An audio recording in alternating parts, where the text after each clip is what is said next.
hoje, pessoal, nós vamos ver um pouco em que consiste o programa Rhinoceros com respeito à questão das coordenadas, certo? Então, se eu estou aqui na vista top, vista superior, e faço um doble clique aqui em cima da palavra top, eu maximizo essa viewport.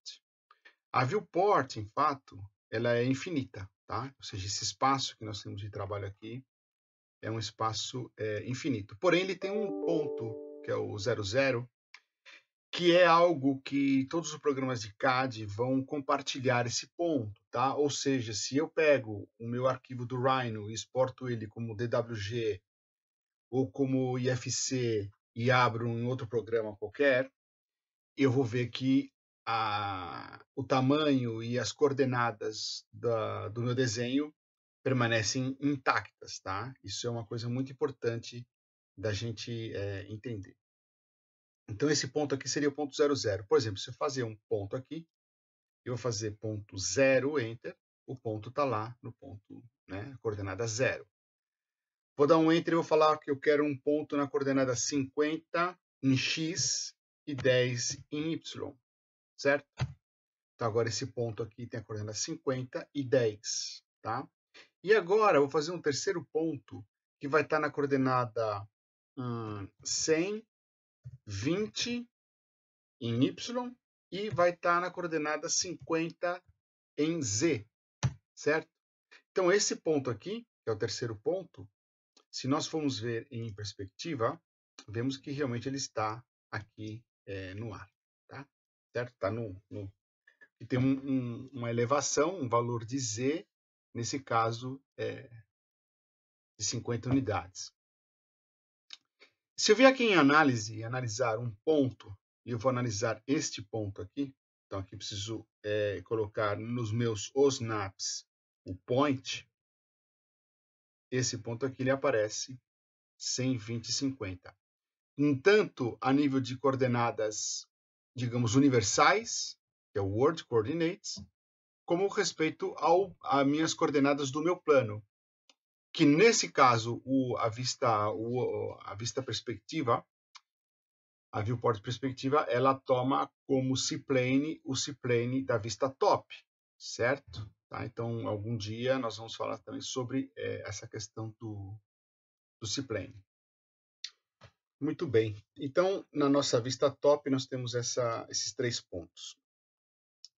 Se nós vamos na vista front, eu vou tomar e eu quero saber qual é a coordenada desse ponto aqui, análise, point. Então, nós vemos aqui que a coordenada universal dele continua sendo a mesma que antes. Porém, nesse plano de trabalho, está vendo como o grid aqui é diferente, certo? Porque eu estou na vista frontal, eu estou usando o C-plane frontal. Então, ele me coloca aqui, eu tenho em X 100 unidades, em Y 50 unidades e em Z menos 20. Por que menos 20? Porque ele está tomando como referência esse ponto como 0, 0, 0, ou seja, o 0 do Z também, e como esse ponto está para trás, certo? Ele é negativo. Se eu pegar esse ponto e colocá-lo aqui para frente, certo? E agora nós vamos fazer aqui uma análise desse point aqui. Ele aparece como valor de Z, nesse caso positivo, porque ele está a 45 unidades com respeito aqui. Então, é muito importante a gente entender essa questão das coordenadas, porque o Computer Aided Design, podemos dizer que a base deles realmente é entender a questão das coordenadas, certo? Então, agora nós vamos fazer alguma coisa um pouco mais... explicar para vocês em que consiste os 4 tipos de coordenadas que o programa Rhinoceros vai permitir com que a gente trabalhe. As absolutas, as relativas, as polares e as coordenadas diretas. Vamos lá. Vou fazer uma linha da coordenada 10,10, ou seja, coloco 10 em X e também 10 em Y, tá? A vírgula é quando a gente muda do X para o Y, e nesse caso, poderia colocar também o Z, ainda que não é necessário, né? Ok. E eu quero que o meu próximo ponto seja 50 e 10 em Y. E dou um Enter, porque eu não quero mais fazer nenhuma linha, certo? Então, o que nós temos aqui? Análise desse ponto aqui é 10, 10, e esse ponto aqui é 50, 10. Porém, a distância que nós temos entre ambos, vamos ver agora a análise da distância entre esse ponto e esse ponto, é de 40 milímetros. Porque aqui eu tenho a coordenada 10, neste ponto eu tenho a coordenada 50, com o qual aqui nós temos uma distância de 40 milímetros. Hoje eu estou trabalhando aqui em milímetros, tá? Então, essa é a coordenada absoluta. Coordenadas absolutas, certo? Se eu colocar aqui uma linha do ponto menos 20 em Z, em X, menos 20, menos 10, tá vendo? Eu estou com uma coordenada que é negativa tanto em X como em Y, ou seja, eu estou usando aqui um quadrante negativo em ambos casos, tá? E vou colocar agora 100, 100.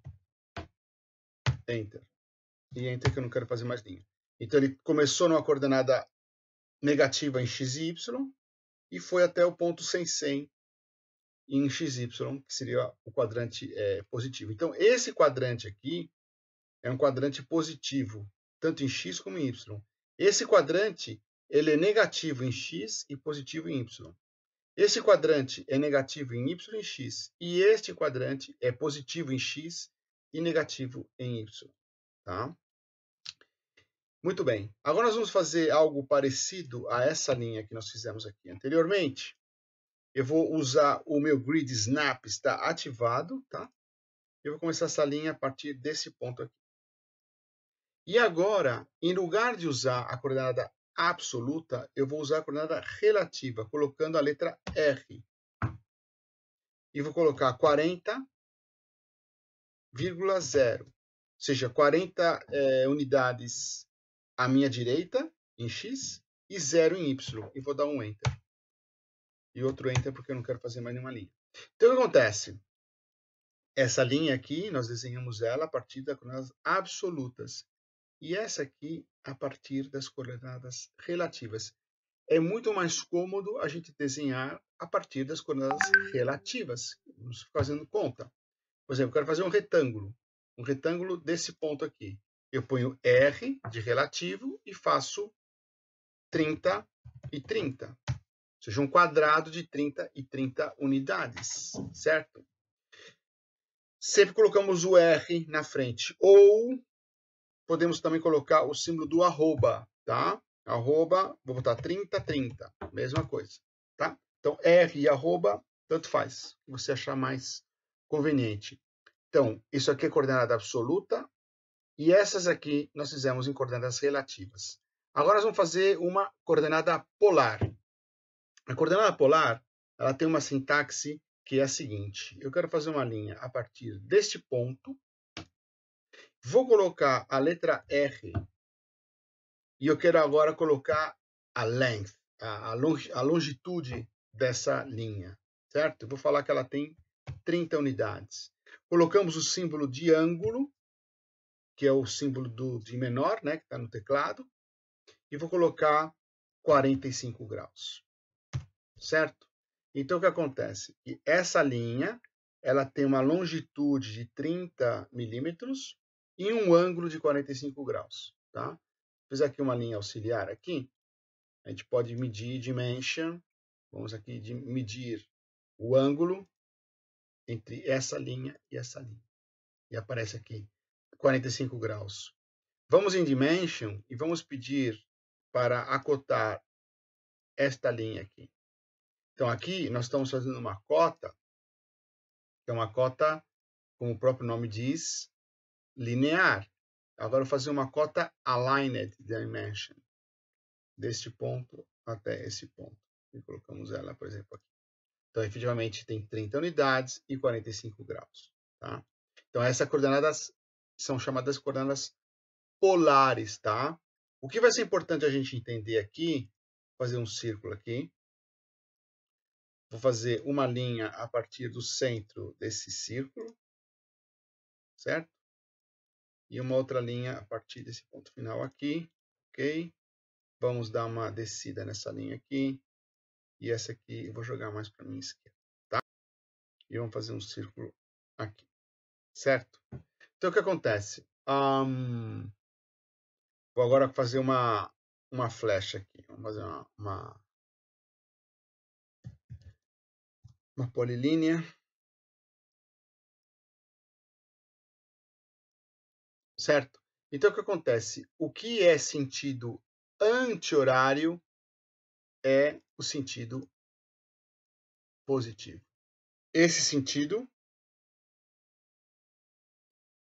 contra as agulhas do relógio é o sentido positivo. Certo? Então, se eu faço aqui, por exemplo, eu tenho uma linha com F8, uma linha reta.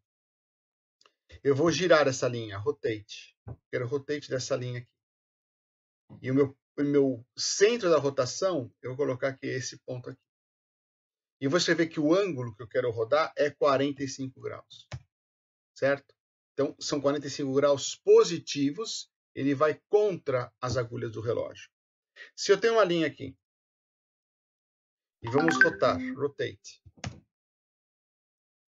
desse ponto, e coloco menos 45, ele vai ao sentido contrário. Como é negativo, ele vai a favor das agulhas do relógio. Então, nós vimos aqui absolutas, relativas, polares, sistema de ângulos, certo? E agora vamos ver as coordenadas diretas, tá? Como significa, o que é a coordenada direta? Eu vou fazer uma linha, uma polilinha, começa desse ponto. Vou colocando as dimensões que eu quero. Eu quero 30 unidades para a minha direita. Confirmo a direção. Quero 20 unidades para cima. Confirmo a direção. É importante confirmar a direção, tá? Eu vou colocar agora que o meu próximo ponto é 60. Porém, eu vou liberar aqui o meu sistema ortogonal. Tá vendo? Vocês estão vendo que ele está fazendo uma linha de 60 unidades. Porém, existem infinitas direções para essa linha, certo? Então, eu tenho que definir para que direção que eu quero que essa linha vá. Então, por exemplo, eu vou colocar essa linha nesse ângulo aqui. E dou um Enter, tá? Então, essas são as coordenadas diretas. Então, nós vemos que o sistema Rhino, como outros sistemas de CAD também, tem 4 tipos de coordenadas, tá? Então, essa seria a visão que nós temos sobre a questão das coordenadas do programa.